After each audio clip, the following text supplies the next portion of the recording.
அதிசயங்கள் செய்கிறவர் நம் அருகில் இருக்கிறார்.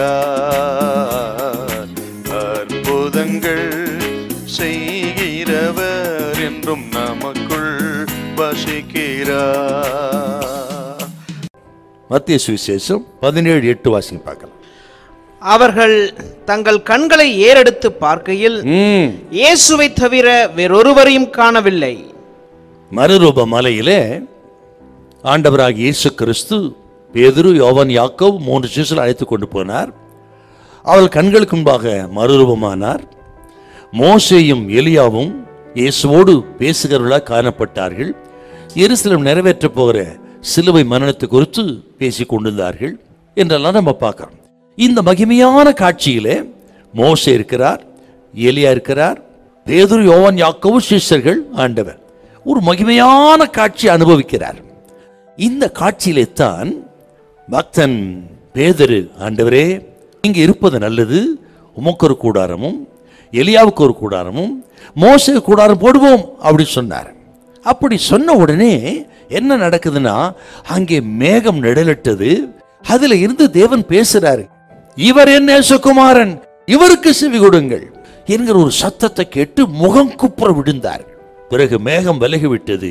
இயேசு வந்தவர்களை தொட்டு தூக்கி பயப்படாதீர்கள் என்று சொன்னார். அதன் பிறகுதான் வாசிச்சோம், அங்கே இயேசுவை தவிர வேறு ஒருவரையும் காணவில்லை. இந்த தரிசனத்துக்கு என்ன அர்த்தம் கேட்டா, அருமையானே, அந்த மகிமையில் இருந்தது நல்லதுதான். ஆனால் மோசே, எலியா, இயேசு என்று 3 பேரையும் பேதுரு சமமாக்கிட்டார். ஆனால் பிதாவாகிய தேவன் அது விரும்பவில்லை. ஆகவே இயேசுவை பாருங்கள், இவருக்கு செவி கொடுங்கள் என்று சொல்றார். மோசே வருவார் போவாருங்க, தேவ மனிதர் வருவார் போவார், ஆனால் உங்கள் பார்வை இயேசுவை மட்டும்தான் பார்க்க வேண்டும். அவர்தான் ஜெபத்தை கேட்கிறவர், அவர்தான் உங்களுக்காக மரித்தவர், அவர்தான் திரும்ப வரப்போகிறவர், அவர்தான் ரட்சிக்கிறவர், அவர்தான் பரிசுத்தப்படுத்துகிறவர். நானே வழியும் சத்தியம் ஜீவனமாய் சொன்ன அவர்தான். நான் போய் உங்களுக்கு ஒரு ஸ்தலத்தை ஆயத்தம் பண்ண போகிறேன், நான் திரும்ப வந்து உங்களை அழைத்து கொண்டு போக போகிறேன் என்று சொன்னவர் அவர்தான். எல்லாவற்றுக்கும் இல்லாமல் இயேசு. ஆகவே நீங்கள் பார்க்க வேண்டிய பார்வை, ஒரே பார்வை இயேசுவை தான். ஆகவே தான் கர்த்தர் சொல்றார், இவரே நேசகுமாரன், இவருக்கு செவி கொடுங்கள். மோசையை தெரிஞ்சுக்கலாம் தப்பு இல்ல, அவருடைய ஆலோசனை கடைபிடிக்கலாம் தப்பு இல்ல, எலியா சொல்ல தீர்க்கதரிசனத்தை கடைபிடிக்கலாம் தப்பு இல்லை. ஆனால் பார்க்க வேண்டியது இயேசுவை மட்டும்தான். அதான் ஆண்டவங்க சொல்றாரு, இயேசுவை தவிர வேறொருவரும் இல்லை.